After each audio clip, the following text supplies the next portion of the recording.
Jadi sebetulnya butuh, kalau saya membahasakan itu Ustaz, interpretasi ya. Interpretasi dari fikih muamalah klasik ini untuk bisa diinstal ke penerapan produk-produk kontemporer semacam produk-produk banking atau produk-produk investment seperti saham, asuransi dan kripto. Itu butuh interpretasi. Nah, interpretasi ini banyak cara mendapatkan interpretasi ini, bisa dari riset, belajar, kemudian memang bergelut di bidang tersebut. Paling cepat bergelut memang. Paling cepat memang bergelut di bidang itu. Nggak bisa bohong lah. Jadi nggak bisa seorang itu dia memahami ilmu syariah atau ustadz lulusan syariah lah, LCMA, langsung ngasih fatwa di bidang muamalah, itu nggak bisa, benar nggak gitu Ustaz? Jadi memang harus diinstal paket Harus baru. paket baru. Paket baru. Beda apa ini, beda chip ya, karena ini ilmu yang berbeda. Kasih kaset baru. Kalau Install ingat dulu. pas zaman kuliah dulu kita pernah belajar ini, untuk memahami ekonomi syariah itu kita minimal harus memahami 3 disiplin ilmu: ilmu syariah, ilmu ekonomi, dan ilmu hukum. Ini adalah basic. Ilmu hukum itu maksudnya adalah aturan main legal. Apa tambahannya kan? Finance. Ilmu finance ya, ilmu karena keuangan. Ekonomi dan finance beda. Ini karena orang finance yang ngomong, saya nggak bisa ngebantah ini. Beneran Ya, cara jadi ini ngomong udah aja mulai dulu. taksis lagi nih. Ekonomi dan finance memang beda karena memang dikhususkan lagi ya. Beda. Jadi ada ekonomi macam-macam lah, ekonomi ada turunannya lagi. Nah ini Masya Allah ada 4 disiplin ilmu. Kalau seorang fasilitator itu mau dia bisa minimal bisa ditanya lah masalah muamalah ya. Jadi nggak asal ceplos-ceplos mas main ngasih fatwa ya, memahami basic ilmunya, memahami product knowledge-nya. Jadi ini bukan pertanyaan yang bisa dijawab oleh semua ustadz. Karena kan image masyarakat nih Ustadz, pokoknya ustadz kalau udah LCMA tuh paham semua disiplin ilmu agama, mau muamalah, mau sirah, mau bahasa Arab, mau tauhid, mau. Jadi kalau cuma salahnya juga nih, para influencer yang udah punya banyak follower itu kok gengsi gitu. Gengsi ketika jamaah nanya yang memang dia belum punya kapasitas untuk menjauh di bidang itu. Tapi ya kok maksain gitu loh, ya maksain. Ya kalau saya sih nggak berani ngomong memaksakan ya, tapi mungkin beliau sudah merasa ilmunya cukup untuk menjawab masalah itu. Nah, sebenarnya gini kalau saya melihatnya, dakwah yang paling benar itu adalah dakwah yang memang spesialis. Iya. Kalau Bukan generalis ya. Lapaknya di sini, nggak usah jawab lapak yang lain. Jangan maruk lah gitu ya Ustaz ya. Jadi yang mengetahui batasan diri itu adalah sesuatu yang sangat penting. Iya. Karena gini, ini bisa saya jadiin quote of the day nih. Jadi karena gini, setiap bidang agama itu ada permasalahan kontemporernya.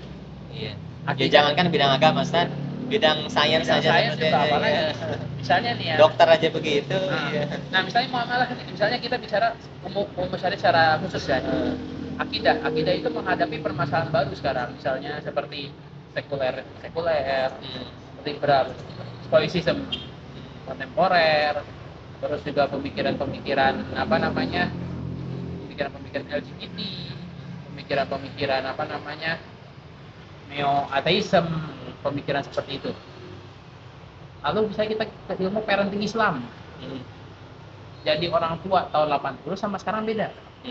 Anak zaman sekarang tuh nggak bisa dibilang kamu nurut aja sama ibu, nggak ditapak kaki ibu. Anaknya kepinteran. Zaman sekarang itu anak tuh kalau misalnya dibilang kayak gitu, kenapa bu alasannya? Nah berarti gaya main seorang parent dalam Islam pun bisa berubah. Bahwa kita nggak bisa melaksanakan seperti itu. Nah itu bidang parenting. Bidang kedokteran. Saya punya temen, dia tuh mau S2, cuma dia nanya sama saya gitu kan, boleh nggak melakukan, jadi bahasanya buat kebiri. Kalau kebiri itu seluruh organ ininya tuh dipotong semua gitu sama kelamin-kelaminnya gitu ya.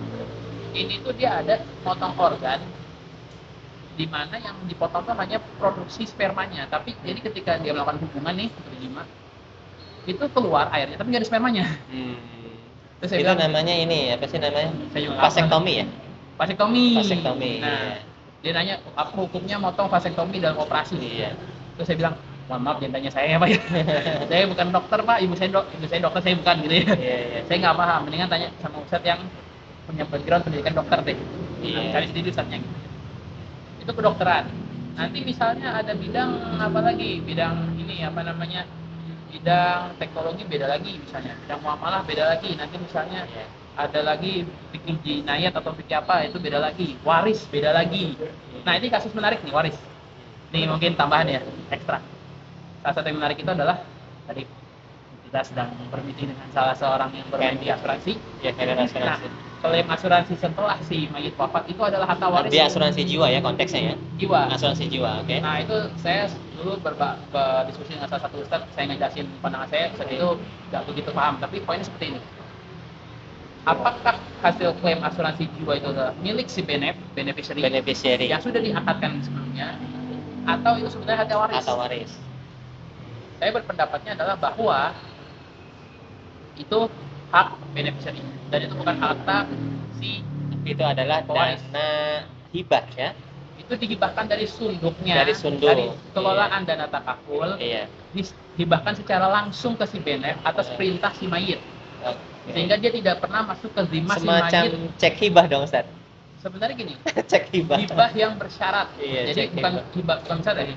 Jadi hibah yang Iya. dilakukan ketika syaratnya terpenuhi. Iya, jadi saya akan memberikan dia hibah atas penderitaan kamu kalau kamu Sudah wafat. seperti itu ya. Nah itu dana itu nggak pernah masuk ke zimah si mayit, makanya Iya. tidak bisa menjadi harta waris. Tuh. Nah itu berarti harus memahami bagaimana asuransi berjalan secara mendalam.